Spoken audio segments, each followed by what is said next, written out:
L'hippocampe a une caractéristique très inhabituelle pour un poisson. Une queue préhensile, c'est-à-dire capable de s'enrouler sur un support et de s'y maintenir solidement. Cela lui permet de ne pas être emporté par les courants océaniques.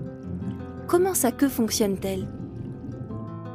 Une coupe transversale de cette queue indique qu'elle est de forme carrée et non pas ronde, comme la plupart des autres animaux à queue préhensile.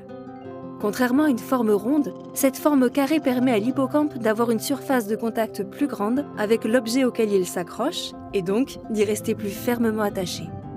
La queue de l'hippocampe peut aussi s'enrouler et se dérouler sans que cela lui réclame beaucoup d'énergie. De plus, elle est constituée de plaques osseuses qui se chevauchent et sont reliées les unes aux autres par de nombreux joints. Lorsqu'elles sont soumises à une pression qui pourrait leur faire subir des dommages, les plaques carrées glissent les unes sur les autres, ce qui absorbe le choc et protège la colonne vertébrale de l'hippocampe. La façon dont la queue de l'hippocampe est conçue pourrait servir de modèle dans la fabrication de robots de sauvetage et d'outils chirurgicaux qui doivent être résistants et capables de se plier et de se tordre dans des endroits étroits. Selon le professeur Hatton, les ingénieurs ont tendance à construire des éléments rigides pour les contrôler facilement. Mais la nature fait des choses juste assez solides pour qu'elles ne cassent pas et assez souples pour qu'elles accomplissent toutes sortes de tâches. Il y a donc beaucoup à apprendre des animaux qui inspireront la robotique du futur.